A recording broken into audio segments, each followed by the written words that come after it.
안녕하세요. 오마이뉴스 독자 여러분, 오마이TV 시청자 여러분, 오연호입니다. 반갑습니다. 오랜만에 뵙습니다. 오늘 아주 특별한 자리를 마련했습니다. 대한민국의 교육 문제, 우리 모두들 참 관심이 많죠. 그래서 우리 교육의 현주소와 또 앞으로 나아갈 방향에 대해서 두 분 모시고 함께 이야기 나눠보도록 하겠습니다. 아주 바쁘신 분인데 우리 유은혜 교육부총리님 모셨습니다. 안녕하세요. 안녕하세요. 네, 오랜만에 뵙습니다. 이진 시도교육감협의회 회장님 모셨습니다. 안녕하세요. 안녕하세요. 네. 코로나로 굉장히 바쁜 일정들 보내고 계실 텐데 오늘 하루 일정도 만만치 않죠? 요즘 계속 만만치 않은 일정이 계속되고 있죠? 예, 뭐 오늘도 서울에서 아침에 당정협의 하고 내려왔습니다. 우리 교육감님은 이제 17개인가요? 시도 네네. 전체를 아우르시려면 복잡하시겠습니다. 그냥 심부름하는 거니까요. 네, 그리고 이제 세종에 또 교육부가 있기 때문에 서울하고 또 의회랑 막 왔다 갔다 하더라고. 하루에도 이동거리가 만만치 않겠습니다. 뭐 저희 교육부만이 아니라 전 부처가 네. 이제 국회가 열리거나 하면은 그렇죠. 서울로 출장에 잦아서 네.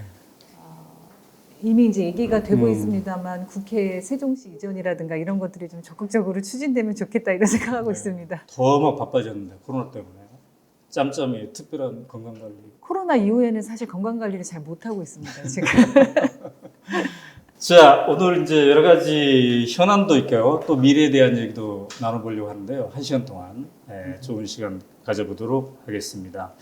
일단 현재 이제 코로나가 계속되고 있어요. 사실 작년까지만 하더라도 우리가 전혀 예측하지 못한 그런 거 있지 않습니까? 그래서 학교는 학교대로 사회는 사회대로 매우 비상한 이제 대응 방법을 하고 있는데 우리 일선 학교들이 4월 9일부터 이제 개교를 했지 않습니까? 미루다가. 네. 근데 그동안 쭉 해온 것들을 보면은, 그래도 크게 큰 어떤 일 없이 무난히 지금 오고 있지 않나 이런 생각 드는데요. 4, 5, 6월, 이제 3달이 지났어요.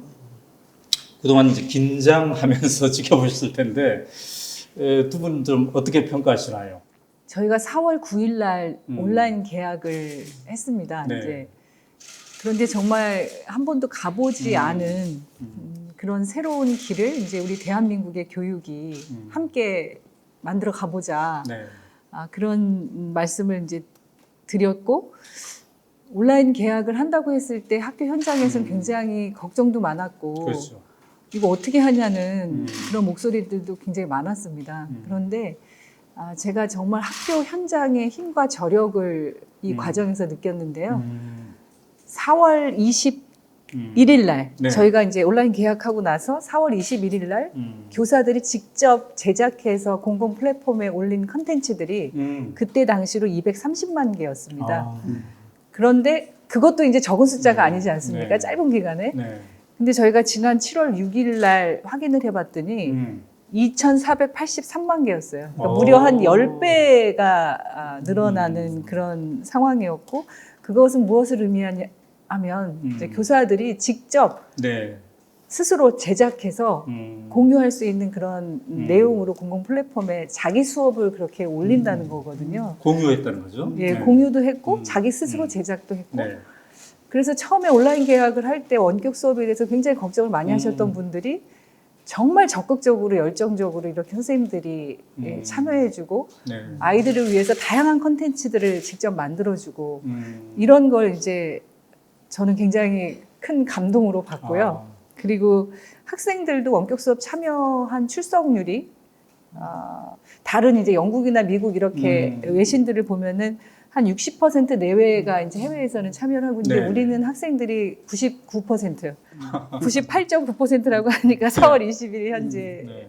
그러니까 거의 99%의 학생들이 참여하고 있고 또 학부모들도 63% 정도가 이 원격 수업이 이제 학습 개선에 도움이 됐다. 그래서 네. 긍정적으로 평가를 해주고 계시고 네. 교사, 학생, 학부모 이런 학교 구성원들이 정말 자발적으로 참여하고 협조하고 서로 협력하면서 새로운 도전을 해왔던 과정이다.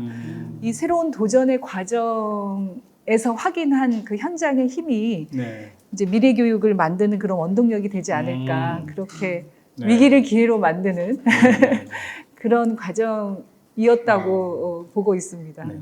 우리 최교진 회장님께서는 어떻게 보셨습니까? 부총리님 말씀하신 것 그대로인데요. 사실은 처음에 원격 수업이라고 하는 게 상상도 해보지 못한 일을 이거 어떡하지? 어떻게 해내지? 근데 이제는 어떻게 해내는 수준이 아니라 어떻게 더 좋은 수업을 해나가야 될까를 지금 고민하는 단계로 교육의 새로운 역사를 저희들이 선생님들께서 만들고 있다 이런 생각이 들어요. 네. 지난 3달을 통해서 우리 선생님들이 우리 교육의 새로운 가능성을 저희들한테 보여줬다고 생각하는데 어쨌든 이 지난 3달의 과정을 통해서 야, 우리 선생님들의 대한민국 선생님들이 얼마나 우수한가, 대한민국 선생님들이 얼마나 헌신적인가, 대한민국 선생님들이 얼마나 자율적으로 자발성에 의해서 움직이는가 하는 것이 아까 부총리님 얘기하신 그런 게 숫자에도 전 들어있다고 생각하고요. 두 번째는 이 과정을 지켜보니까 정말 교육 공동체가 서로 협력하고 참여하고 소통하는 학교 내 민주주의가 잘 이루어진 곳에서는 훨씬 창의적으로 잘 모범을 만들어 가더라는 거죠. 네. 학교 민주주의가 얼마나 중요한가 하는 것을 저희들이 확인했고, 세 번째는, 그 자율적으로 결정하는 학교 현장이나 이 결정을 지원하고 책임지고 있는 교육청이나 교육부라고 하는, 이곳에서 역할도, 보다 더 수평적이고 창조적인 것을 해낼 수 있도록 하는 분권이라고 하는 것. 그러니까 우리 최종적으로 학교 자치를 이야기하는 시대인데요. 그것이 얼마나 소중한 것인가를 저희들이 확인하는 지난 3달이 아니었나 이렇게 생각합니다. 네. 민주주의와 분권과 자치 말씀하시면서 이제 교육부까지 끼워 넣어 주셨어요. 회장님이신데 어떻게 해서 이렇게 우리가 좋은 결과를 가져왔나까지도 분석을 해주셨는데 부총리께서 보시기에는 어떻습니까? 아까 말씀하신 힘, 저력, 에너지, 자발적 참여 이런 말씀을 하셨는데 이게 뭐 코로나가 위험하니까 우리가 함께 잘 대응해보자 이것만은 아니었을 것 같아요. 그 뭔가 기반에 깔려져 있는 어떤 원동력이 있었을 것 같은데 이번 과정에서 우리가 도대체 학교는 어떤 곳인가, 학교의 역할이 뭐고 학교의 본질이 뭔가라는 질문을 어떻게 보면 전 사회적으로 교육에 대해서 다시 한번 근본적으로 생각해보는 시기가 아니었나 싶습니다. 학교라는 곳이 단순히 지식의 전달이나 습득만이 아니라 이제 그것을 넘어서서 우리 아이들에게 친구 혹은 선생님들 이런 사회적 관계 맺기를 통해서 정서적으로 또 사회적으로 배우고 성장하는 곳이다. 그래서 어떤 위기 상황, 이런 감염병뿐만 아니라 옛날에는 그래서 전쟁 상황을 많이 인용하기도 하고 했었는데요. 이런 위기 상황 속에서도 우리 아이들에게 배움과 성장은 멈추지 않고 지속돼야 된다. 이게 선생님들이 가지신 기본적인 마음이 아니었을까. 그래서 그게 원격 수업이든 등교 수업이든 어떤 상황에서도 그것을 극복해 나가야 된다라고 하는 그리고 우리 아이들에게 계속적인 배움과 성장의 기회를 제공해야 된다는 그런 책임감, 그런 열정 이런 게 이제 기본적으로 동력이 됐다고 생각이 들고요. 그리고 이제 학부모님들도 굉장히 적극적으로 협조를 해주셨고 특히 또 아이들, 학생들이 학교 선생님들을 믿고 또 생활 수칙이라든가 지금 등교하면서도 그렇고요. 잘 따라주고 있고 다들 힘들고 불편하지 않습니까? 여러 가지로. 그런데도 그 힘들고 불편함들을 각자의 위치에서 감당해주면서 최선을 다해왔던 그래서 정말 서로 격려하고 서로 배려하고 협력하는 저는 이 과정에 아까 우리 교육감님 말씀하셨지만 민주적으로 학교가 운영되는 학교일수록 그런 과정이 굉장히 잘 되더라고요. 그리고 의사결정 과정에 학교 구성원들이 참여하고 함께 결정해서 그것을 분담하고 책임지는 이 과정이 정말 민주적인 의사결정과 그것에 대한 참여와 협력과 민주적 학교 운영이라고 하는 것이 정말 네. 다르구나, 힘이 있구나 이런 것들을 또 한번 확인하는 과정이기도 했습니다. 쭉 전국을 막 돌아다니시기도 하시던데 이제 일선 교사들도 이게 만나지 않겠습니까?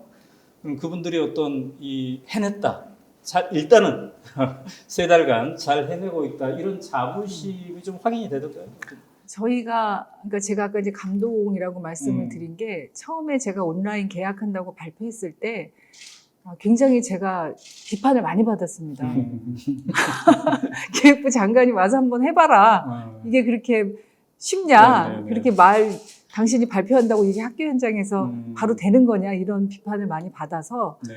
사실은 저도 그것을 결정하는 과정에 여러 이제 의견도 우리 교육감님들 의견도 듣고 했지만 앞서 말씀드렸지만 배움을 지속하고 아이들에게 그런 기회들을 제공한다는 면에서 다른 방법이 없더라고요. 네.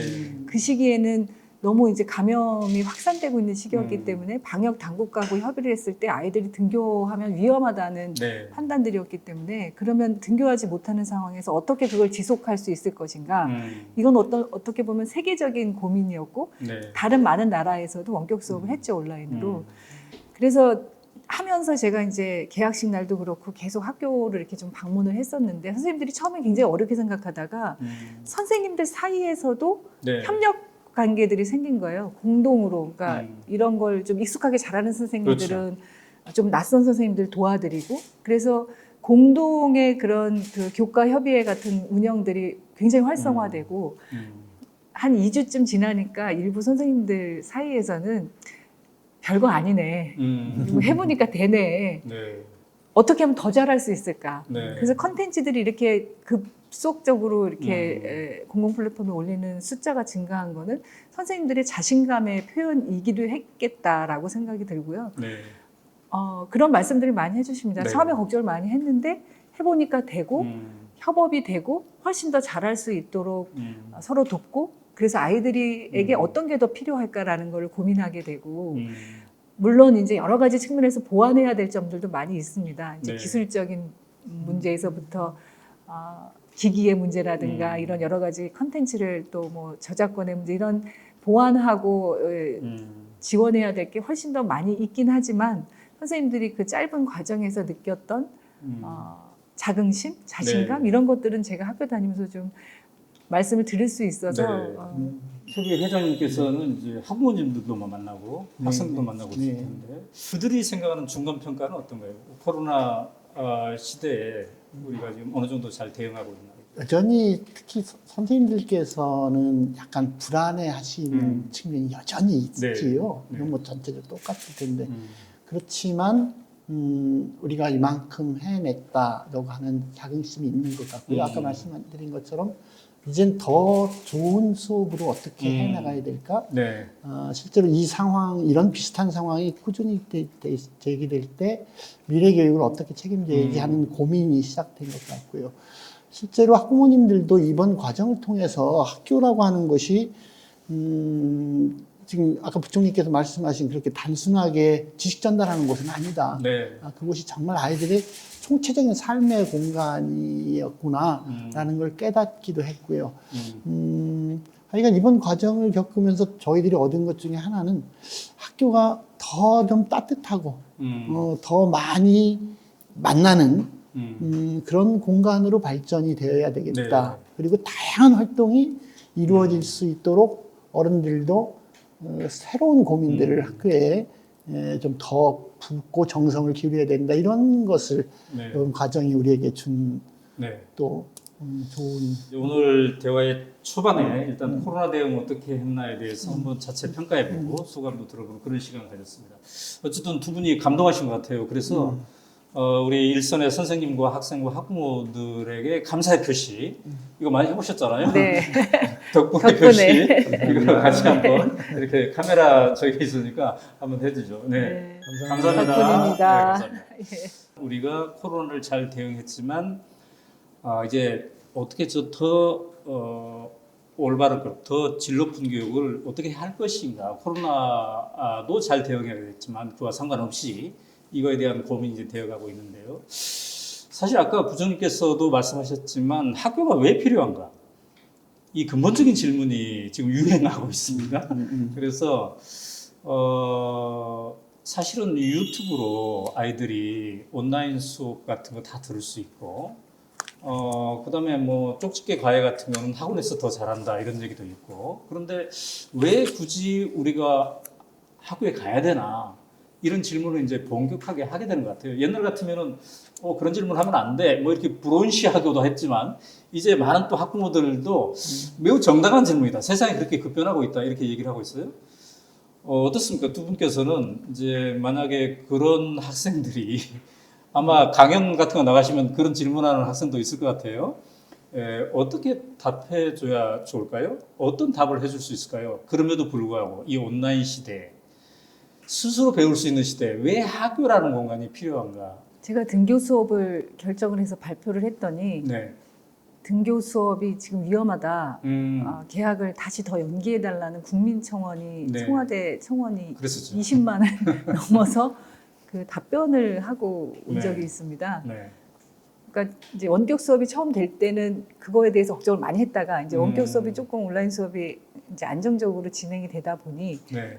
그 온라인 수업을 해도 되는데 왜 위험하게 아이들을 학교를 보내냐. 근데 그 위험성 여부는 저희가 이제 방역 당국하고 굉장히 철저하게 이제 방역은 네. 준비를 하면서 등교 수업을 시작을 했고, 아이들이 가정에서 원격 수업만으로는 아이들의 그 성장 단계에 맞는 네. 배움과 사회적 관계 맺기가 되지 않는. 음. 그래서 해외의 연구 사례들을 보면 이제 저학년 아이들일수록 네. 그렇게 사회적 관계가 단절됐을 때 갖게 되는 정서적, 심리적 뭐 이런 불안감이나 이런 사회성의 네. 네. 그 이제 발달 그런 기회가 제공되지 못함으로써 입게 되는 피해가 굉장히 어릴수록 더 크다, 이런 이제 연구 네. 결과들도 나오고 있고, 저는 아이들이 이제 내일이 등교 개학이면 이제 날짜가 다 다르지 않았습니까? 제일 이제 마지막에 학교 가는 애들이 초등학교 1, 2학년 이제 애들이 초등학교 1, 2학년 애들이 이제 먼저 갔죠. 나머지 이제 애들이 이렇게 할 때 새벽에 5시에 일어나서 부모들을 깨우고 빨리 네. 학교 보내달라고. 네. 그러니까 학교를 정말 아이들이 가고 싶어하고 학교 가서 너무 즐겁다. 마스크 쓰고 친구들이랑 비록 얘기를 많이 못해도 친구들을 만나고 선생님들을 네. 만나니까 너무 좋다, 이런 얘기들을 요새 자주 듣습니다. 네. 그러니까 그게 어떤 의미일까? 또 선생님들도 원격 수업하면서도 실시간 쌍방향 수업하면서 아이들 보면서 눈물 흘리는 선생님들 그 장면이 이렇게 있었는데요. 그러니까 우리들에게 이 선생님과 또래 친구들과 이 아이들이 맺는 사회적 관계가 아이들에게는 아까 우리 교육관님 말씀하셨지만 총체적인 자기 삶의 장인 거죠, 학교가. 그러니까 가정도 그 한 부분이지만 아이들에게 있어서는 가정만으로는 네. 충족되지 않는 자신들의 삶의 장들이 있고, 네. 그게 학교가 굉장히 중요한 그런 장이고, 그래서 좀 더 다양하고 아이들 개개인에 맞는 기회와 네. 또 교육의 과정과 수업의 방식과 이런 것들이 훨씬 더 양질의 다양성을 담보해야지 되는구나라는 게 또 저희들의 과제이기도 한 것 같습니다. 네. 네. 예, 어쨌든 학교가 3월 1일 날 학교 가려고 그랬는데 오지 말라 그러네. 그러니까 이게 이제 한 달이 넘게 됐고, 원격 수업을 이제 아까 말씀하신 4월 초에 네. 이제 시작하고 이랬거든요. 그러면서 학부모님들도 스트레스를 많이 받았지만 학생들도 굉장히 그 정신적 스트레스, 우울증 막 이런 걸 호소하는 학생들이 실제 많이 나타났어요. 그러면서 그 과정을 통해서 이 학교가 그냥 원격 수업에서 그냥 지식은 받는 건 똑같이 할 수 있는데 그거 가지고는 안 되더라는 거죠. 지식 전달을 해주기도 하지만 학생들의 아까도 얘기했지만 삶의 공간이고 사회적 공간이고, 또 사실은 아이들 학교를 안 가니까 학부모님들이 언제 보내요? 언제 계약할 거예요? 빨리 보내야죠. 사실 학교가 아이들 돌봄에도 굉장히 중요한 장소였구나. 네. 그러니까 이게 총체적으로 학교라는 걸 저희 깨달은 것이죠. 그리고 배움이라는 게 단순히 전달하는 게 아니라 함께 나누고 함께 성찰하는 그런 과정이다. 그러니까 쌍방향 원격 수업을 선생님들이 최고로 잘 준비해서 아무리 그 수업질을 높인다고 해도 학생들과 같은 공간에서 얼굴을 마주보고 눈빛을 교환하면서 하는 수업을 온전히 대체할 수는 없다라는 것을 저희들이 깨달은 거고요. 그것은 어른들은 혹시 그 머리로 배움을 배우는 것을 할 수 있을지 모르지만 적어도 우리 자라나는 학생들은 머리뿐만 아니라 서로 정말 만나고 서로 나누고 교류하는 그런 관계가 구체적으로 돌아가는 속에서 배움이 일어나는구나 하는 걸 저희들이 깨달았다 싶습니다. 네. 그러니까 학교가 이제 나와 너가 함께 했더니 더 큰 나, 더 큰 우리가 된다. 그다음에 삶이 즐겁네. 네. 인생 즐겁네. 살만하네. 이런 것들을 교환하고 나누는 그런 공간이 이제 돼야 될 것 같고요. 그런 의미에서 학교가 필요하다고 말씀하셨는데, 자, 여기서 이제 좀 더 깊게 가보죠. 이 교육부가 최근에 그 발표한 거 보니까 미래교육 방향에 대해서 5가지 말씀하셨어요. 지속성, 포용성, 자율성, 적극성, 안전. 이렇게 했는데, 이게 아마 이제 이후에 우리 교육의 방향에 대해서 이 장관께서 뭔가 좀 이렇게 잡아본 것 같아요. 이거 잡을 때 앞으로 우리 미래가 어디로 갈 것인가, 어디다 좀 포인트를 두고 싶었습니까? 제가 이제 6월 말에 G20 교육부 장관, 교육 장관들 화상 회의가 있었습니다. 네. 그래서 20개국의 그 코로나19 상황에서 어떻게 이제 교육을 했는지를 사례를 쭉 공유를 했는데요. 그 모든 나라들이 거의 같은 고민을 하고 같은 이야기들을 하고 있었습니다. 그 첫 번째가 어떻게 교육을 어떤 상황에서도 지속적으로 제공할 수 있을 것인가, 단절 없이. 아까 말씀드렸던 그게 저희가 불가피하게 원격 수업 온라인 계약을 결정했었던 이유이기도 하고요. 또 하나는 어떤 상황이나 지역에 관계없이 차별 없이 교육을 제공할 수 있을 것인가. 지금 저희가 많이 고민하는 것도 이제 지역적인 격차나 이제 가정이나 어떤 환경에 따른 아이들의 그런 격차나 이런 문제를 최소화할 수 있도록 하는 게 또 과제이기도 한데요. 차별 없이 제공하는 그것이 이제 포용성이라고 봤고요. 그리고 가장 그 현장에서 수업이나 어떤 학교 운영에서 그것을 전담하고 있는 현장 중심의 자율성과 전문성이 기본이 돼야 되고 그것이 존중되고 인정돼야 된다. 는 것을 이번 과정에서 또 한 번 다시 확인한 거고요. 이러한 위기를 대응하면서 우리는 오히려 미래 교육을 한 걸음 앞당길 수 있는 기회로 삼을 수 있다라고 하는 적극성과 저는 이제 앞서 말씀 나눴던 이런 것들이 그런 참여와 적극성을 확인할 수 있는 과정이 또 아니었나. 그리고 이제 무엇보다도 중요한 것은 우리 아이들, 학생들의 안전이기 때문에 이제 안전은 뭐 더 이상 이제 강조해도 지나치지 않다고 생각하고 그래서 이제 한 5가지 정도를 키워드로 잡아서 우리의 미래의 교육이 이렇게 지속성과 포용성 그리고 현장의 자율성과 적극성을 아이들의 안전을 중심으로 해서 어떻게 담보해 나갈 것인가 이것이 이제 우리 미래교육의 방향성으로 공유돼야 되지 않을까. 그리고 G20 장관, 교육장관 회의에서도 거의 비슷한 그런 문제인식을 갖고 있었다는 걸 또 느낄 수 있었습니다. 대한민국에서 왔다니까 좀 더 주목을 받았나요? 그러니까 화상으로 했는데요. 어떤 거 이제 막 어떤 나라는 막 끊어지는 나라들도 생기고 그랬는데 대한민국은 안 끊어지고. 저희는 다행히 안 끊어지긴 했습니다. 근데 그 얘기를 듣다 보니 이렇게 전국의 모든 학교가 동시에 그 원격으로 수업을 하고 이제 그때는 등교 수업을 병행을 할 때였으니까요. 그렇게 전면적으로 하고 있는 나라들이 별로 없었습니다. 이렇게 손꼽는 정도였고 그 중에 우리가 그래도 비교적 안정적으로 등교 수업과 원격 수업을 병행하고 있는 나라 이미 그 사례를 통해서 좀 확인이 되는 상황이어서 다른 나라에서도 그런 사례에 대한 그 이제 질문들 또 이제 이런 것들도 좀 있었고 그래서 굉장히 좀 뭐랄까요 다시 한번 그 현장의 교육 그 가족들에게 굉장히 감사하는 마음을 또 갖게 됐습니다. 근데 이제 포용성 강조하셨는데 소득의 격차 없이 혹은 지역의 격차 없이 누구나 이 코로나 시대에도 교육을 받을 수 있는 권리 말씀하셨는데 최근에 이제 영어 모의고사 결과 이거 보니까 중위층이 약간 쪼그라들었다 이런 얘기도 좀 들려요. 그게 이제 어느 정도 정확한 통계인지는 모르겠으나 즉 뭐냐면은 이 좀 이렇게 상위층하고 밑에 층의 격차가 더 늘어났다.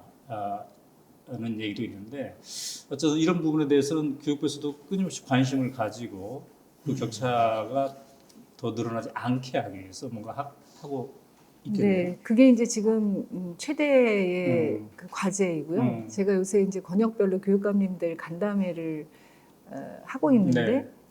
가장 첫 번째 주제가 안건이 그겁니다. 어떻게 이런 격차를 해소할 수 있을까? 네. 근데 각 교육청별로 굉장히 다양하게 또 방안들을 마련해서 이미 시행을 하고 계시더라고요. 네. 그래서 지금 이제 일부 이제 중간고사 평가 결과라든가 이런 것들을 봤을 때 중위권 학생들이 좀 줄었다 이런 언론 보도들도 있었고 그래서 굉장히 이제 걱정을 하고 있는데 이미 이제 교육감님들께서는 각 학교의 그 격차 해소를 위한 방안들을 기존에도 하고 있었던 게 있었고요. 네. 이제 이 코로나 상황에서 더 심각하게 되지 않도록 하여튼 다양한 방식들을 이렇게 선택하고 계셔서 좋은 사례들을 저희가 그 학교별로 교육청별로 공유를 하면서 네. 그런 것들을 하게 될 때 필요한 제도적 뭐 예산 지원이나 이런 것들이 필요한 부분들은 교육부에서 네. 정부 차원에서 할 수 있는 것들을 좀 하고자 합니다. 네. 자 이제 뉴스에 여러 가지 막 단어가 등장하면 이 학부모들이나 독자들은 이게 도대체 뭔 얘기냐 뭐 이런 얘기도 하는데 최근에 그린 스마트 미래 학교 사업 이런 얘기도 막 등장하고 있어요. 그래서 이건 간단하게 좀 이게 기존에 하던 것과 학교 환경 개선 사업, 공간 혁신 이런 것과 어떤 연관성이 있는지 잠깐 말씀하시면 어떻습니까? 먼저 스마트는 원격 수업을 하면서 저희가 ICT 디지털 기반이 일단 우리는 이제 IT 강국이다 해가지고 기본적으로 되어 있기 때문에 네. 이게 가능했던 거고요. 네. 인프라가 부족한 나라들은 사실 이걸 하기가 어려운 상황 아닙니까? 근데 우리는 IT 강국이고 디지털의 기반이 많이 되었다고 하더라도 사실은 지역적인 편차나 학교 간의 그런 차이들이 있었고요. 네. 그래서 그런 배움의 지속성을 위해서라도 이제 이 스마트 환경을 만들 필요가 있다. 이거는 이제 원격 수업을 시작하면서 다 네. 이렇게 좀 공감했던 거고, 특히 이제 그린과 같은 경우에는 이제 에너지 절감이라든가 기후 환경에 대한 대응이라든가 이런 면에서 이제 그린 스마트 미래 학교라는 이름을 지었는데요. 네. 근데 이것이 단순히 시설과 인프라를 까는 사업이 아니라 앞서 말씀드렸던 학교 현장의 그런 자율성과 또 교육 과정의 다양성과 네. 수업에 또 아이들에게 필요한 맞춤형 제공과 이런 것들을 생각하면 실제로 학교가 그린 스마트 미래 학교가 된다는 것은 시설에 대한 공사, 그러니까 네. 시설에 대한 변화도 물론 있겠지만 아이들이 새로운 교육 과정, 새로운 수업 방식, 네. 또 교사로서의 그런 전문성을 존중해서 공간이 그렇게 바뀌는 것을 의미하고요. 조금 더 나아가서는 저희가 이제 학교 복합화, 그러니까 생활 SOC 같은 사업들도 구상을 하고 있는데 네. 이것은 학교가 지역 주민과 함께 나누는 공간, 그리고 그 지역 공동체의 어떤 허브 역할을 할 수 있는. 네. 그래서 앞으로는 학교가 그 지역에서 어떤 의미를 갖는 곳이어야 되는가라는 것까지를 이제 포함해서 그린 네. 스마트 미래 학교라는 걸 네. 구상하게 됐고요. 네. 예. 이건- 소프트웨어에 대한 강조를 네. 자, 이거는 제가 나중에 별도로 네. 따로 또 차후에 제가 굉장히 관심 있는 분야이기 때문에 이 공간 혁신하고 실제로 삶을 위한 수업하고 어떻게 이게 연계가 연계가 될 예, 것인가. 예. 이렇게 코로나 시대에 우리가 잘 대응했고 또 앞으로 미래에 대한 고민을 하는 과정에서 한번 짚고 넘어가야 될 게 혁신학교 운동에 대한 평가인 것 같아요. 그동안 이제 진보 교육감님들 중심으로 해서 10여 년 전부터 이 혁신학교에 대한 얘기가 나왔고 그런 것들이 기반이 되었기 때문에 지금 우리가 또 미래 교육을 한 단계 더 높은 수준에서 얘기할 수 있지 않을까 이런 생각도 드는데요. 그러나 또 이제 한계를 얘기하는 분들도 또 꽤 있습니다. 우리 이 최규진 회장께서는 김영삼 대통령 때부터 교육개혁이 전 국민의 화두였지요.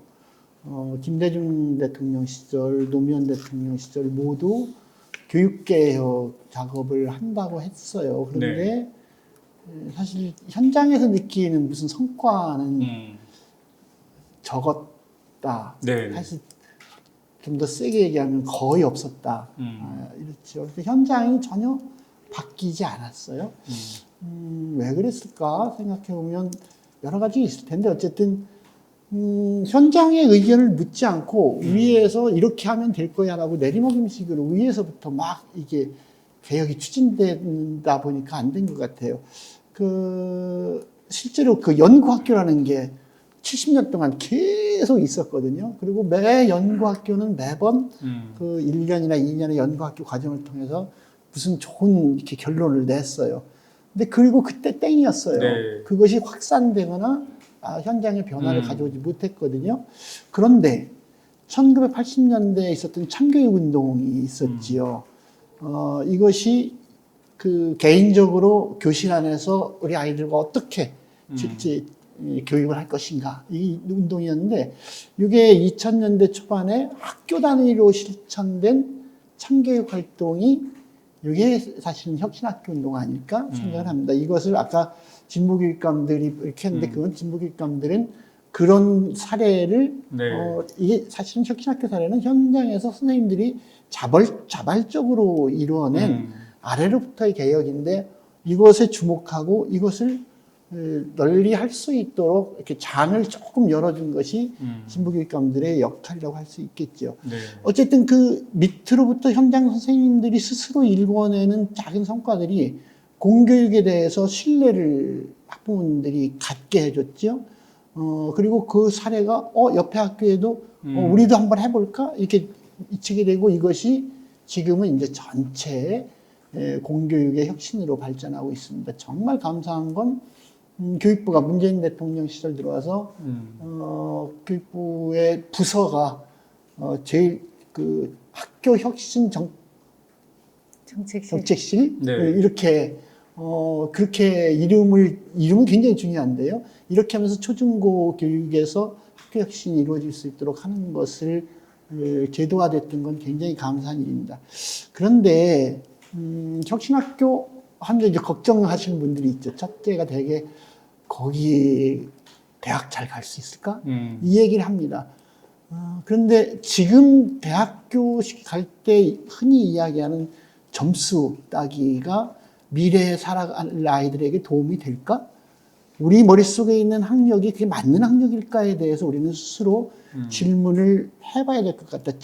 정말 우리 아이들이 미래 사회를 살아갈 수 있는 힘, 이것을 길러줘야 되는데 이것이 실질적인 학력이 되어야 될 것이고 이거에 대해서 사실 혁신학교에서도 답을 내놔야 하고 내놓기 위한 노력을 해야 하고 정부에서도 대학 입시 제도에 대해서 근본적인 손을 좀 봐야 될 필요가 있을 것 같고 두 번째는 이 혁신학교의 문제가 선생님들의 자발성에 기초해서 이렇게 하다 보니까 이것이 정말 전체 100% 전국의 학교가 할 수 있을까에 대해서는 사실은 문이 있는 혁신학교가 점점 퍼지고 있는데 실제 초기에 그런 정신들이 정말 제대로 번지고 있는 걸까에 대해서는 선생님들 스스로에 대해서 점검할 수 있도록 하기 위해서도 교사들이 그것에 집중할 수 있는 여건을 만들기 위한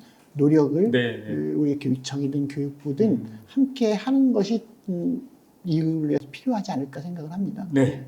코로나 이후의 미래교육 방향에 대해서 자율성, 적극성도 포함시켰단 말이죠.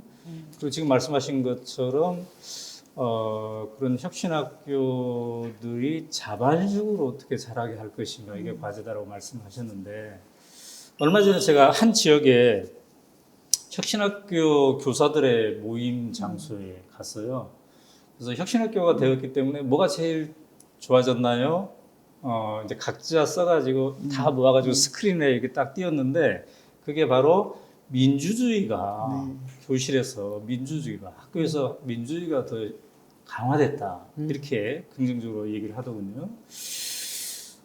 그래서 어찌 보면은 학교 자치 이거를 어떻게 더 잘 보장해 주고 그 환경을 만들 것인가 이게 미래 교육의 자율성 적극성을 강화하는데 굉장히 중요할 텐데 장관께서는 혹시 이와 관련해서 학생 자치를 좀 더 강하기 위해서 학교 자치를 어떻게 좀 해볼 구상인가요? 코로나19 위기 대응에서도 민주적인 학교 운영이 굉장히 큰 힘이었다는 아까 네, 앞서 네. 말씀을 드렸는데 학교 구성원들이 학교의 운영에 대해서 스스로 목소리를 내서 참여할 수 있고 그런 논의의 과정에 참여한다는 것은 거기서 결정된 것에 대한 공동의 책임을 또 갖고 그렇죠. 실행한다는 거 아니겠습니까? 네, 네, 그래서 저희가 이게 굉장히 작은 일일 수도 있는데 네. 등교 수업을 준비할 때 어떤 초등학교에서는 부모들한테 어떻게 학교를 보내는 게 좋겠냐는 거를 일일이 다 담임쌤들이 전화를 해서 의견을 네. 듣고 회의를 계속해서 그 의견들을 좁혀서 이제 결정을 한 거예요. 네. 며칠 오고 며칠 안 오고 뭐 이런 것들을. 근데 이제 그렇게 의사결정을 한 학교에 대해서는 부모님들이 굉장히 만족도가 높고 아이들 아침에 자가 진단해서 이렇게 네, 하는 네. 거 부모들이 도와줘야 될 부분들이 굉장히 많이 있는데 네.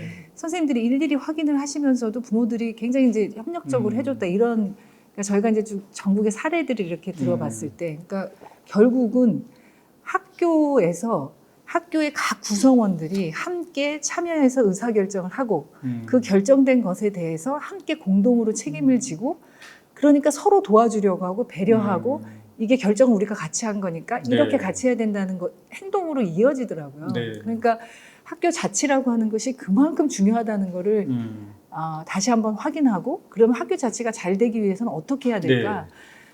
학생들과 학부모와 교직원이 이렇게 학교의 의사결정에 참여할 수 있어야 된다. 그 네. 활동이 보장돼야 된다. 근데 그게 이제 우리 아직 좀 부족하거든요. 네. 그래서 법적으로 제도적으로 그렇게 참여할 수 있는 근거를 만드는 게 필요하다. 네. 지금 이미 국회에서는 이제 학생회, 학부모회, 교직원회가 이제 활동할 수 있도록 하는 법이 이번에 21대 국회에 새롭게 발의가 됐고 네. 국회 논의 과정에서 그런 활동들을 법적 근거도 만들고 훨씬 더 활성화될 수 있도록 하는 게 필요하다고 생각하고 있습니다. 아, 그렇군요. 학생회 활동 해보신 세대는 이미 그 학생회 하고 있는 거 아니냐? 근데 그게 이제 임의적인 거고 지금 말씀하신 거는 법적, 제도적으로 학생들뿐만 아니라 학부모회, 교사회 이런 것들을 보장하는 그런 이제 작업을 해보겠다는 거죠. 국회랑 함께. 그러니까 국회가 이미 이제 그런 법을 네. 발의를 했고 네. 그런 문제인식에 공감하면서 왜 그게 필요한지에 대한 논의들이 조금 더 확장됐으면 좋겠다. 예. 어떻습니까, 교육감님? 부총리- 이게 법제화되면 네. 어떤 효과가 있을까요?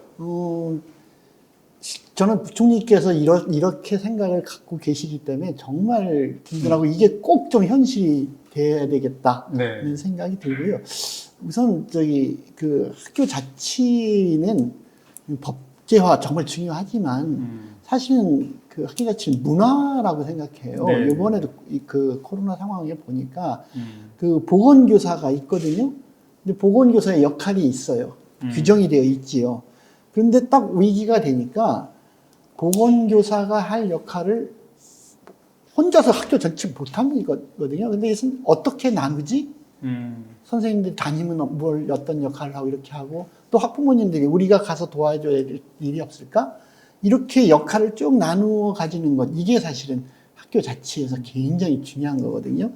그런 면에서 사실은 그동안 소위 혁신학교, 학교 혁신운동이 이루어진 성과가 학교 구성원들이 함께 모든 문제에 대해서 같이 머리를 맞대고 막 수비를 거쳐서 공동 협약도 만들고 그리고 함께 참여해서 우리 학교의 방향, 학교의 교육 과정 운영까지도 같이 결정해서 나가고 그랬지 않습니까? 이런 것들이 학교 자치의 유형이고 이것이 되게 하려면 실제로 당장 학교 운영위원회부터 학생들이 일정하게 참여가 좀 보장이 되어야 되는 것 아닌가 싶고요.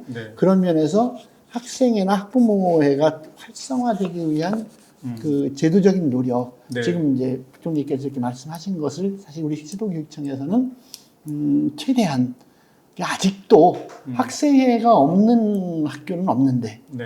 학생회가 실질적으로 아하. 학교 행사 이렇게 주도적으로 참여하도록 하는 곳은 많지 않다. 예. 예산도 네. 그렇고 뭐 이런 것들이 실질적으로 느낄 수 있도록 하기 위한 노력들이 필요한 것일 겁니다. 자, 그러니까 이제 법제화가 실질적인 참여로 네.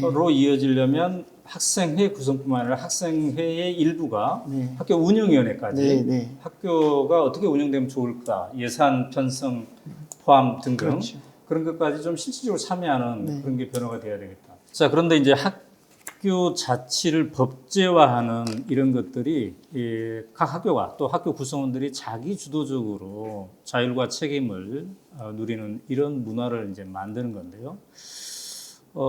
그렇게 하기 위해서는 교육부와 각 교육청, 교육부와 각 학교의 관계도 좀 재조정돼야 되지 않을까 이런 생각이 드는데요.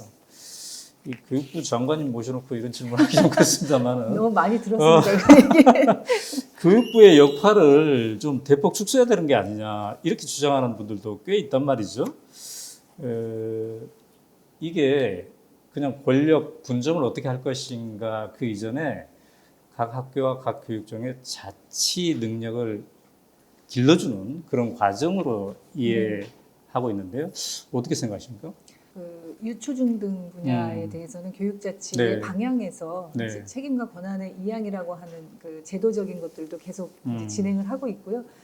근데 그것이 실제로 되려면 학교 자치가 돼야 되고, 네. 그리고 이제 이 교육 자치의 역량이 얼마나 키워지느냐에 따라서 굉장히 그 네. 질은 달라질 거라고 봅니다. 그래서 음. 그런 것들은 이제 교육감 협의회와 지속적으로 긴밀하게 협력하면서 교육 자치가 좀 더 역량 있게 네. 또 잘 또 속도도 좀 내면서 될 수 있도록 그렇게 협력해 나가고자 합니다. 네. 교육감님께서 보시기에 교육부가 너무 많은 힘을 갖고 있습니까? 아니면 지난 2년간 교육부하고 시도교육감협의회가 끝없이 만나서 논의하고 네. 하면서 네. 실질적으로 유초등의 권한을 얼마만큼 어느 선까지 이양을 해야 할까에 대해서 굉장히 많은 토론을 했고 합의도 굉장히 이루었어요. 네. 이제 그걸 이제 실행하면 되게 되어 있는데 실제로 근데 넘겨오면 다 되나? 네. 이런 걱정도 있어요. 아. 보면 법률이나 혹은 뭐 그 법 또는 뭐 시행령 뭐 또 각 또 시도마다 있는 뭐 조례 등등으로 저희는 그 규정되어 있는 거 안 할 수 없는 상황이거든요. 네. 그걸 어떻게 정비하나도 굉장히 중요한 것 같아요. 네. 그래서 저희들로서는 이번 코로나가 이렇게 시사점이 있는데 코로나의 상황이 이러다 보니까 원래 올해 계획되어 있었던 그 많은 교육 과정이나 행사들을 교육청에서도 미루거나 네. 축소하거나 막 이랬거든요. 우리 세종시교육청 작은 교육청인데 그게 한 100가지 사업이에요. 그 예산 그래서 그래서 이거 지나면서 그런 생각을 해요. 야, 이 100가지 사업을 안 해도 괜찮네. 코로나 때문에 안 했지만. 네. 근데 코로나 이거 찐다면 내년에는 이거 다 100% 해야 되는겨? 우리 스스로 한번 물어보자. 네, 코로나 이후에. 네. 이거 중에서 계속 안 해도 되는 것은 이번 기회에 그냥 내려놓자. 네. 네. 사실은 시도교육청의 고민은 그겁니다. 그 교육부에서부터 많은 권한들을 이양받았을 때 이걸 다 우리가 어떻게 잘할까 하지 말고 이 중에서 꼭 해야 될 거 빼놓고 다 이번 기회에 털어내는 일들을 해야 되겠다. 그거 하려면 사실은 이제 법을 개정하거나 이런 노력들이 부수적으로 굉장히 많이 필요할 거라는 생각은 같이 하고 있습니다. 네. 교육계의 관심사 중에 하나가 국가교육위원회입니다. 현재 국가교육회의가 활동하고 있습니다만 이제 더 법적으로 제대로 만든 국가교육위원회 출범. 그러니까 교육이 100년 대계를 세운다고 했을 때 정권에 상관없이 길게 보면서 미래 교육을 준비하는 게 필요하다. 이게 교육부가 추진하는 건 아니잖아요. 그러나 교육부 장관으로서 굉장히 이제 관심을 가지고 있을 것 같은데 어떻게 전망하십니까? 이게 제대로 될까에서부터 출범이 그다음에 된다면 어떤 역할을 하면 좋겠다. 장관으로서 어떤 의견이 계실 텐데요. 저희가 이제 작년에까지, 그러니까 20대 국회에서도 국가교육위원회 법을 이제 국회에서 논의를 했었는데 이게 처리가 안 되고 폐기가 됐고, 21대 국회 지금 이제 다시 또 몇 분 의원님들이 이제 발의를 하셨고 논의를 하고 있습니다. 국가교육위원회는 사실은 국가가 그러니까 교육이 장기적, 중장기적인 교육의 미래 비전과 또 지금 굉장히 좀 뭐랄까요, 이제 갈등 현안이 되고 있는 이슈들이 있는데 그것을 교육부가 전체적으로 다 그 비전을 만들고 현안을 처리하면서 하는 것은 사실 거의 좀 불가능한 상황입니다. 그래서 국가교육위원회는 좀 더 중장기적인 국가 교육의 비전을 가지고 정책적 현안들을 조금 더 그 장기적 안목으로 사회적 합의를 이룰 수 있는, 그래서 다양한 그 사회 구성원들이 우리 교육이 어떻게 나갔으면 좋겠다는 것에 합의를 이루고 그것이 정책으로 구체화될 수 있도록 하는 그런 역할들이 이제 국가교육위원회의 역할이 아닐까. 특히 이제 이 교육 자치라든가 이 유초중 등 분야의 이 지금 말씀하셨던 뭐 법 제도적 뭐 이런 변화라든가 이런 것들은 사실 저희가 당사자들이지 않습니까? 교육부나 교육강의협회나. 그래서 그런 부분들을 훨씬 더 그 합의를 끌어내면서 이렇게 이끌고 갈 수 있는 역할은 국가교육위원회가 할 수 있지 않을까. 그래서 국가교육위원회가 21대 국회에서는 이제 저의 바람으로는 이번 정기국회 때 좀 처리가 돼서 내년도에는 좀 출범할 수 있으면 좋겠다. 그러면 조금 더 교육 자치나 중장기적인 과제나 이런 것들은 국가교육위원회가 좀 주도하면서 가고, 교육부는 이제 좀 고등교육이나 평생 직업교육 쪽으로 그리고 사회부총리 부처로서의 사회정책적 그 내용들을 좀 더 챙겨나가는, 그렇게 좀 조직이나 역할이나 이런 것들이 변화될 수 있지 않을까, 좀 그런 기대감 갖고 있습니다. 국가교육위원회가 올 하반기에 꼭 추진되어야 될 과제라고 생각하고요.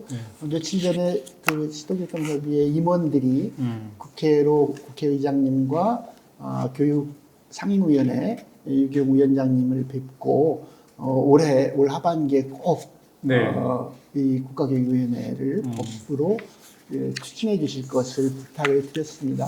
그리고 저희는 시도교육감협의회는 그 설립과 운영 과정에서 학교 현장에 그동안 그 교육 실천이 그 뿌리가 될 수 있도록 교육 공동체의 그 진지한 논의와 지혜를 모아서 이 일이 성사되도록, 그리고 가장 미래 교육을 제대로 설계하면서 우리 현장의 의견이 딱 그 반영될 수 있도록 하기 위한 노력을 최선을 다할 작정입니다. 최근에 그 충격적인 뉴스가 교육부의 대학 종합 감사, 결과 이제 연세대 경우가 뉴스에 많이 보도되지 않았습니까? 부총장 딸이 부정 입학을 했고 그 과정에 뭐 6, 7명의 교수까지도 함께 가담했다, 이런 건데요.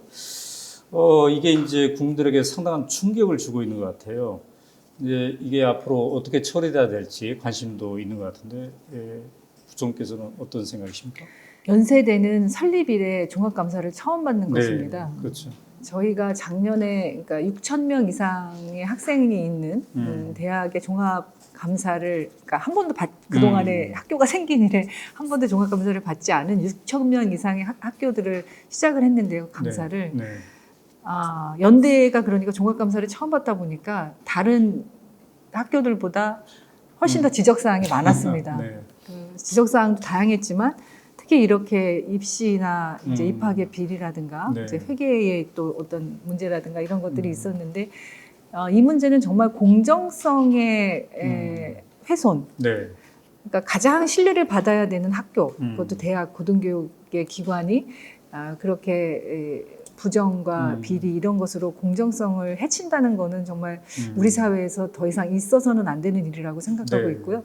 저희가 이제 이미 그 교육부에서 취해야 되는 후속 조치들은 취하고 있고, 그런데 그런 이제 부정, 입학, 입시의 부정이나 이런 문제들은 이제 경찰에 수사 의뢰를 하고 있고, 그것이 이제 사실관계가 정확하게 밝혀지고 수사가 다 끝나면 법적인 네. 책임을 져야 될 문제라고 생각하고 있습니다. 저희가 앞으로도 이제 그 우선 16개 대학을 종합감사를 하고 있는데요. 네.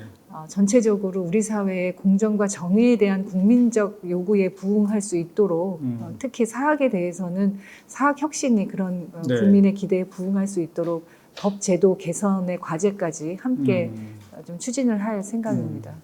법제도 개선이라면 핵심적으로 뭘 생각하십니까? 그러니까 사학 혁신과 관련한 법이 이제 개정돼야 되는 사립학교법 네. 등을 비롯해서 꽤 많이 있습니다. 저희가 네. 작년에 이제 사학혁신 관련된 법적 그 개정이 필요한 법의 과제들을 발표를 한 바 있고요. 네. 그것이 이제 21대 국회에서는 이제 사학의 그런 그 공정성의 문제를 담보할 수 있는 그래서 그 법적 과제들을 이미 발표한 것들을 이미 이제 정기국회 때 네. 국회에서 처리될 수 있도록 그렇게 그리고 이제 발의를 준비하고 있는 것들도 있어서 그 네. 부분들은 국회하고 협의를 통해서 해 나가고자 합니다. 이 법제도 개선 이전에 이런 문제가 이게 발견된 거 보면은 너무 오랫동안 종합감사를 안 받아서 그렇죠. 그런 게 있는데 예. 당분간 제대로 될 때까지 매년 받으면 어떨까요? 근데 저희가 감사 인력이 사실은 제한이 돼 있어서요. 네. 한꺼번에 많은 학교를 동시에 하기가 어려운 그런 어려움이 있는 것도 사실입니다. 네. 또 다른 그 교육계 현안 중에 하나가 돌봄 주체에 대한 이 문제 있는 것 같습니다. 그래서 이거를 학교가 교사들이 해야 되나 지방자치가 해야 되나 이게 이제 교육계 내에서 그동안 계속 논란이 있어왔고요.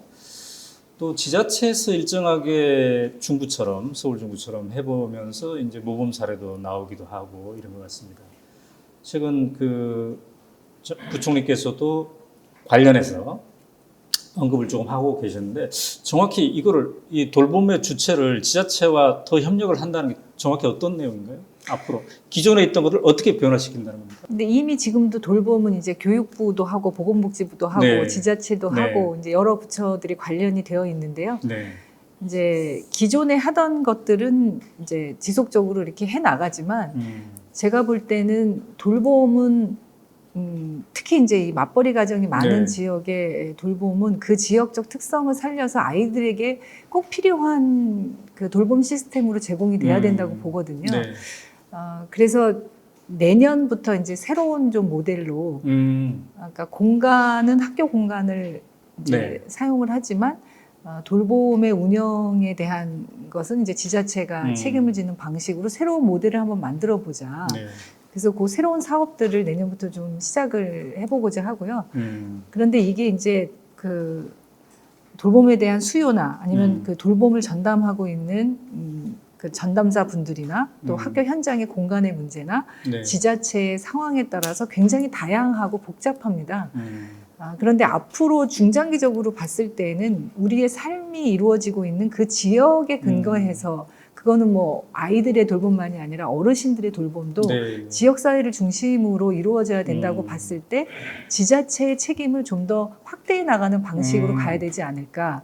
그러면 이게 한꺼번에 다 그렇게 네. 할 수가 없기 때문에 네. 지금까지 해왔던 것들은 그대로 지속을 하면서 학교에서 그대로 하고 예, 그동안 해왔던 거는 네, 이제 좀 새로운 모델들을 한번 실험적으로 좀 만들어 보고 네. 이런 과정에서 서로 그 평가도 해보고 어떤 네. 것이 정말 우리 아이들과 지역 사회에 좀 더 나은 삶을 위한 모델인가 이런 네. 것들을 좀 진단해 보면서 좀 합의들을 이뤄나가야 되지 않을까 생각하고 네. 있습니다. 그러니까 서울 중구에서 했던 그런 어떤 모델 같은 것들을 이제 좀 적극적으로 내년부터 해보겠다 이 말씀이시죠? 네, 네, 네, 네. 그러니까 기존에 했던 거는 그대로 학교에서 한다는 건 변함이 없는 거고. 네, 한꺼번에 한꺼번에 입안을 할 할 수도 없습니다. 네. 어쨌든 돌봄이 처음 시작할 때 네. 학생들이 이게 필요한 것이고 그래서 학교는 시설을 내놓고 네. 네. 실제 운영과 관련해서는 지방자치단체에서 하겠다 이렇게 해서 그때 당시도 교육계에서 굉장히 이게 안 될 거려 이렇게 했다가 교사들에게 굉장히 많은 일들이 돌아오지 않겠습니까? 교사들은 법령에 따라서 법률에 근거해서 교육활동을 하게 돼 있는데 돌봄이 이게 교육인가요? 보육인가요? 뭐 이런 문제 제기가 많이 있었거든요. 네, 네, 네. 그런 면에서 며칠 전에 이제 부총리께서 그런 원칙적인 근본적인 것에 관해서 한 번쯤 이렇게 짚어주신 거에 대해 굉장히 환영하는 분위기인데요. 근데 현실로 봐서 우리가 행정으로는 그 교육과 돌봄, 뭐 수업과 돌봄 이렇게 나눠질 수 있을지 모르지만 그 대상인 우리 학생들, 어린이들의 입장에서 보면 안 나눠져요. 그냥 같은 거예요. 한 가지예요. 그런데 학부모님들은 어떤 곳보다도 사실은 학교라는 공간을 네. 든든해 하셔요. 네. 믿어주시죠. 그래서 이 돌봄을 우리 학교 거 아니야 하고 밖으로 내칠 수는 없는 상황이긴 합니다, 실제로. 네. 근데 또한, 우리가 이게 교육이라고 하는 것이 이미 학교를 벗어나서 마을로, 마을 교육 공동체를 우리가 이렇게 추진하고 있는 것처럼 돌봄의 장소도 학교로 딱 제한할 필요는 없고 그런 면에서 새로운 모형을 만들자고 하는 부총리님의 말씀에 저는 동의하는데요. 네. 이제는 이제 온종일 돌봄 체제에 대한 논의가 필요합니다. 실제로 인력이나 재정 그리고 그 돌봄을 위한 공간 재구성 이런 것에 대해서 미래 시민인 우리 아이를 위한 거니까 지자체에서 네. 지금까지처럼 이거는 교육부의 일이야 이렇게 하지 말고 적극적으로 참여를 할 수 있도록 하는 게 필요하고 네. 그것을 저는 부총리께서 강조했다고 보고요. 네. 그런 면에서 저는 부총리께서 얘기하시는 교육청과 지자체의 협력적인 돌봄 체계를 새롭게 준비하고 싶다. 그리고 그런 이제 전국적으로 하긴 어렵지만 어떤 뭐 시범 실시 지역이라도 먼저 이렇게 해서 검증을 하겠다 하신다면 저는 세종시 같이 작지만 새롭게 만들어가는 도시에서 그런 시범 사업을 하기에도 적절하겠다 싶어서 교육부에 적극적으로 신청하고 허락이 되면 세종에서 정말로 새로운 네. 그 온종일 돌봄 체계에 그리고 지자체와 교육청의 협력의 모델도 함께 만들어 가고 싶습니다. 조금 다른 얘기도 좀 해보죠. 우리 아이들이 이제 교육을 받는 방식이 굉장히 다양해졌어요. 전에 비해서. 국제적인, 세계적인 추세도 마찬가지인 것 같아요. 그러니까 공립학교, 이런 공공교육도 있지만, 그, 민에서 하는, 대안교육도 굉장히 다양해지고, 그 양태들도, 하루가 다르게 다양한 모습을 보이고 있는 것 같습니다.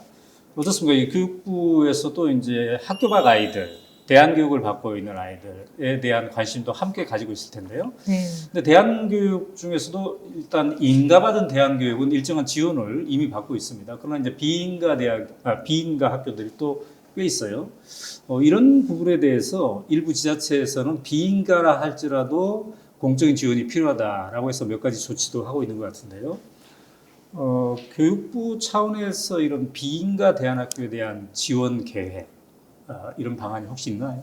인가되지 않은 미인가 대안교육 시설에 대한 저희가 이제 지원이나 이런 것들을 하기 위해서는 사실은 좀 이제 법적인 그렇죠. 증거들이 좀 마련이 돼야 되고요. 이미 이것도 이제 20대 국회 때부터 계속 추진을 했었는데 통과가 안 돼서 이제 21대 국회 이 박찬대 의원이 이 맞아요. 관심이 굉장히 많이 네, 있습니다. 맞아요. 그래서 대안교육기관에 대한 그 법률안을 대표 발의를 이미 했고요. 네. 그래서 그게 이제 좀 신속하게 국회에서 논의되고 처리가 되면 저희는 이러한 대안교육기관에 대해서도 행정적, 재정적 지원이나 또 아이들이 이제 취학 의무가 있지 않습니까? 네. 그런데 이제 미인가 대안학교 다니는 아이들에게 그것을 유예한다든지 하는 그런 것을 통해서 네. 그 똑같은 그 안정적인 교육이 아이들에게 제공될 수 있도록 네. 그렇게 지원할 생각을 갖고 있습니다. 네.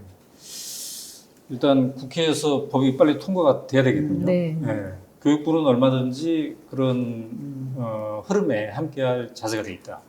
예, 왜냐하면 이미 그 다양성은 음. 보장돼야 된다고 보고 있고요. 네. 이제 그런 데서 아이들이 그 대안학교, 대안교육기관에 다니는 것도 또 하나의 그런 그 네. 기회라고 생각하고 있습니다.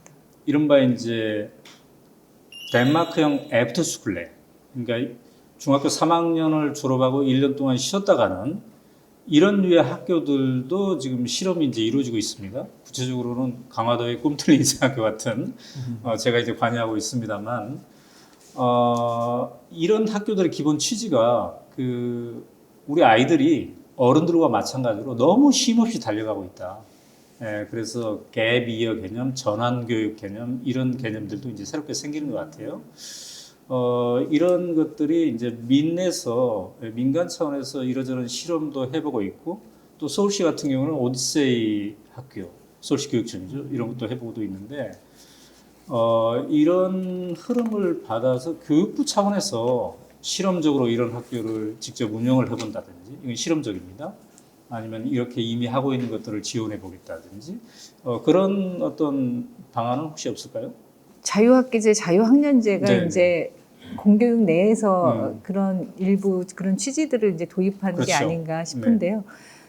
그리고 이제 앞으로 하고자 하는 고교학점제라든지 공교육 내에서 좀 더 다양한 그 기회들, 다양한 컨텐츠들을 제공하는 것은 이제 이미 그렇게 하고자 하고 있고요. 네.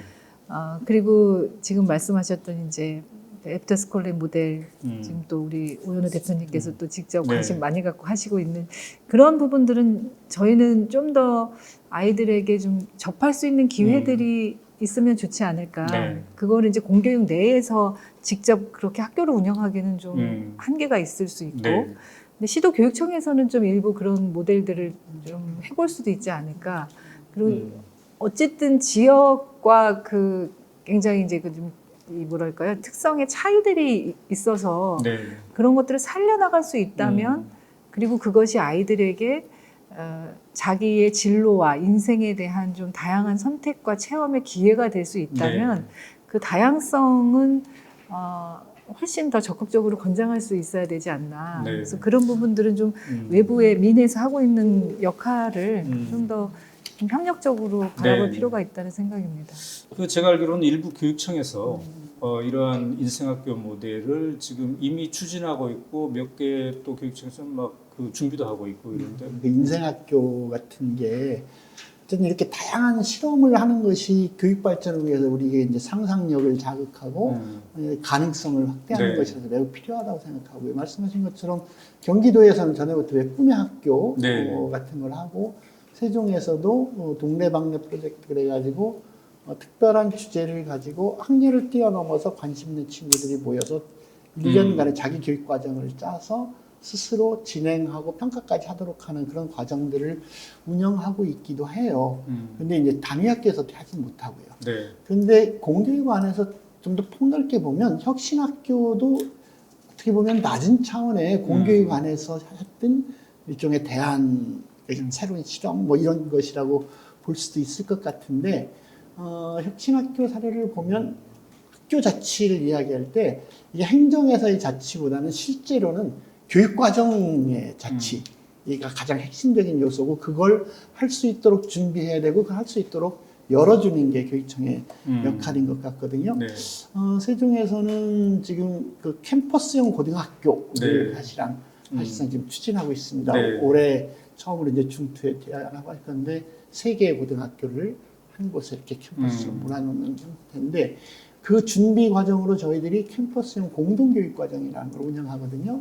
그래서 학교에서 배우지 못하는 배우고 싶은 과목들을 한 200개 가까이 이렇게 설정을 해서 할 수 있도록 하는 건데 이때는 학교 밖 청소년들, 대안학교 학생들도 참여할 수 있도록 하고 또 그 친구들이 대안학교 이후에 또 진로나 진학을 하기 위해서 필요한 뭐 진로 진학 상담 같은 것들도 같이 받을 수 있도록 해주기도 하고요. 어쨌든 이게 좀 유연하고 열려있는 교육과정, 학생들이 선택하고 만들어가는 그런 그 학교, 교육과정이 제대로 준비된 학교가 많아질수록 실제로 지금 말씀하신 그런 교육의 다양성과 새로운 창의성들이 발현될 수 있지 않을까 이렇게 생각합니다. 네, 거의 이제 마무리 과정으로 가고 있는데요. 시간상 어떻습니까? 이 모든 것들은 결국 우리 아이들을 어떻게 행복하게 할 것인가에 초점이 맞춰져 있는 것 같습니다. 국제적으로 이루어진 여러 가지 이제 조사 보면은 우리 대한민국 학생들의 행복 지수가 전에는 그렇게 높지 않았어요. 그런데 최근에 이제 일부 조사들 같은 경우는 개선이 뚜렷하게 되고 있다 이런 조사도 있고 그러는데요.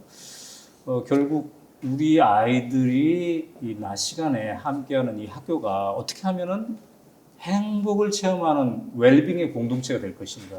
이게 이제 핵심일 것 같아요. 우리 아이들이 좀 더 인생은 즐거운 거네. 아, 살만하다. 이런 느낌을 주기 위해서 장관께서는 어떤 게 좀 더 필요하다고 보십니까? 말씀하셨듯이 이제 최근에 2013년 이후에 학교 생활 행복도는 조금씩 지속적으로 증가 추세라고 합니다. 이제 그 조사에 따르면 학교에 오면 그 엎드려서 자는 학생들이 많다. 도대체 학교에 왜 가는지 모르겠다. 그것이 이제 입시 경쟁 위주의 학교 생활로 네. 인한 모습 아니었겠습니까? 우리는 아이들에게 자신의 진로가 대학에 가는 게 목표가 아니라 다양하게 스스로 체험하고 선택하면서 네. 자신의 삶을 보다 더 행복하고 풍성하게 할 수 있도록 하는 게 교육 과정에서 네. 저희가 해야 될 역할이라고 생각하고요. 선생님들이 학교에서 그런 걸 잘할 수 있도록 지원하는 게 역할이라고 생각하고, 그래서 아이들에게 정말 아이들이 하고 싶은 것, 궁금해하는 것, 네. 아이들의 개성과 적성과 특성에 맞게 다양한 교육 과정이 제공되는 것, 그게 사실은 이제 말은 쉽지만 교육부가 가장 거기서는 이제 네. 비판을 많이 받고 네. 있고 있는 것도 알고 있고요. 그래서 그 교육을 혁신한다는 것은 바로 그런 교육 과정의 운영을 정말 혁신적으로 바꾸는 거라고 생각하고, 저는 코로나19를 대응하면서 그 가능성과 또 그 뭐랄까요, 이제 우리가 가지고 있는 그런 역량들을 제가 볼 수 있었기 네. 때문에, 아까 교육감님 말씀하셨지만 지금 교육부가 하고 있는 여러 가지 행정 업무라든가 이 공문 발송이라든가 네. 이런 거 저희도 코로나 때문에 안 하고 축소하고 했는데 아무 문제가 없더라고요. 그래서 그거는 앞으로도 지속적으로 좀 그래서- 공문을 축소해야 되겠어요. 예, 그래서 행정 업무 부담을 선생님들이 가장 많이 이제 말씀을 많이 하신 것 중에 하나였는데, 네. 제가 이렇게 말씀드리는 이유는 저희가 이제 아까 그린 스마트 미래 학교를 네. 말씀드리지 않았습니까? 그것도 다양한 교육 과정, 선생님들의 자율성과 전문성에 기반한 수업의 다양성과 창의성을 네. 보장하는 미래 학교, 그 공간도 그렇게 돼야 되고 제도나 지원도 그렇게 돼야 된다고 보고 있거든요. 네. 그래서 저희 교육부는 그런 학교 자치와 선생님들의 역량에 따른 교육과정 운영의 다양성과 창의성과 자율성을 보장할 수 있도록 저희가 가진 권한과 네. 이런 행정 업무들은 대폭적으로 축소하고 네. 내려놓고, 네. 그러면서 어떻게, 그러니까 국가 전체가 또 책임져야 되는 문제가 있지 않습니까? 네. 학생의 안전이라든가 건강이라든가 교육 격차에 대한 문제라든가 이런 것들은 이제 국가 사무로서 좀 지원해야 될 영역이 있다고 생각하고요.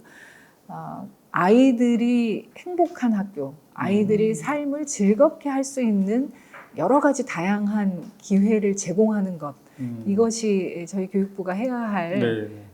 역할이라고 생각하고, 그것을 할 수 있도록 선생님들을 돕고 교육청을 돕고 지원하는 그런 방식으로 교육부의 위상과 역할을 네. 좀 변화시켜 나가자라는 아마도 생각을 갖고 있습니다. 이 대담을 계속 선생님들은 못 지켜보고 있을 거예요, 아마 지금. 근데 나중에라도 이게 쭉 보는 선생님들 중에서는 코로나 이후에도 공문을 획기적으로 줄이겠다. 이 한마디가 과거로 그냥- 돌아가지는 않겠다고. 과거로 돌아가지 않겠다. 네. 획기적으로는 아니고 아니, 과거로 예. 돌아가지는 않겠다. 근데 사실은 아까 그 회장님께서도 말씀하셨지만 100가지 사업을 안 했는데 별 지장이 없다. 그러니까 꼭 이게 필요한 것인가? 이걸 다시 한번 점검하는 계기가 되었으면 좋겠어요. 대한민국 17개 모든 교육청에서 지금 미래를 대비한 교육 혁신을 추진하고 있거든요. 그때 그 목표가 그냥 아이들의 행복이고 아이들의 안전, 안녕, 아이들의 행복과 안녕이 목표인 것 같아요. 그래서 뭐 사업의 이름이나 우리만 해도 세종만 해도 저기 비전을 새로운 학교 행복한 아이들 이렇게 해놨거든요. 다른 데서도 보면 혁신학교 이름을 뭐 행복 씨앗학교, 행복 나눔학교, 행복 더하기 학교 이렇게 행복을 굉장히 강조하고 있어요. 그래서 학교 혁신을 해나갈 때 행복하기 위해서 첫 번째는 문화, 학생들이 서로 배려하고 존중하는 문화를 만드는 길. 두 번째는 학생들이 막 참여할 수 있게 참여하고 결정하는 다양한 자치 활동이나 동아리 활동들을 활성화시키는 걸 도와주고 있고, 세 번째가 그런 학생들의 활동들이 다양하게 이루어질 수 있도록 공간을 바꿔주는 작업들을 네. 모든 교육청에서 하고 있고, 특히 이 공간혁신에 관해서는 우리 유은혜 부총리께서 워낙 관심이 높고 적극적으로 추진해 주셔서 네. 다들 좋아하고 있거든요. 결국 그런데 우리가 흔히 그렇게 얘기하더라고요. 어른들도 어떻게 하면 행복해? 그러면 하고 싶은 거 해야 행복하지. 두 번째는 근데 하고 싶은 것만 행복해? 아니, 잘할 수 내가 잘하는 것을 하고 싶은 것이 잘할 수 있을 때 행복하다 그래요. 네. 그러면 우리 아이들에게도 그 말은 하고 싶은 것을 하는 걸 통해서 자기 스스로 이렇게 성장하고 있다. 네. 아, 내가 이걸 통해서 즐겁게 배움이 일어났다. 이것을 확인할 수 있는 것이 굉장히 중요할 것 같은데, 그렇다면 해결돼야 될 문제는 여전히 오지선다에서 우리 아이들을 해방시키는 것이 네. 네. 행복을 줄 수 있는 방식이고, 그걸 위해서는 다양한 교육과정, 그리고 마을 교육 공동체를 통해서 마을에서 일어나는 다양한 그 체험을 통한 배움, 뭐 이런 것들이 확장되면 아이들의 행복한 배움이 일어날 것이고, 결국은 그 학교를 뛰어넘어서 마을 전체가 네. 아이들의 행복한 배움터로 거듭날 수 있고, 거듭나게 하는 것이 네. 아이들의 행복을 지켜주는 우리들의 역할이 아닐까 네. 생각을 합니다. 자, 유은혜 부총리 그리고 최규진 회장님 두 분 모시고 1시간 남짓 이렇게 얘기를 나눠봤습니다. 뭐 여쭙 거는 굉장히 많은데 다음 기회에 하기로 하고요. 제가 한마디만 덧붙이자면 이제 마지막에 우리가 행복한 학교 어떻게 만들 것인가였으니까 제가 오늘 이 대담회 오기 전에 많은 선생님들한테 이게 여쭤봤더니 학교가 어떻게 됐으면 좋겠냐 그랬더니 지금 회장님께서 말씀하신 스스로 선택하니 즐겁다. 이거를 누리고 동시에 이 협력의 기쁨을 누리는 학교가 됐으면 좋겠다. 그러니까 너무 우리가 그동안에 이 입시 경쟁과 이런 것 통해서 내 점수, 내 스펙 이렇게 각자 도생의 과정이었다면 내가 너랑 함께 했더니 이렇게 좋은 일이 발생하네. 이거를 초등학교, 중학교, 고등학교 단계에서 이거를 체험을 하게 된다면 이후에 사회에 나와서도 공동체에 함께하는 이 힘이 더 길러지지 않을까 이런 얘기를 하더라고요. 그래서 어떻게 하면 그것을 지금도 많이 하고 계시지만 좀 더 노력하면 더 좋지 않을까 이런 현직 교사들의 바람을 마지막으로 전해봅니다. 그리고 마지막 질문으로 두 분이 어떻게 잘 협력할까 이걸 하려고 했는데 인터뷰를 해보니까 이미 너무 협력을 잘 하고 있어서 생략을 하고 더 잘하도록 하겠습니다. 네. 몇 개월 후에 다시 한번 또 모시고 또 더 깊은 얘기를 나눠보도록 하겠습니다. 귀중한 시간 내주셔서 감사합니다. 네, 고맙습니다. 감사합니다.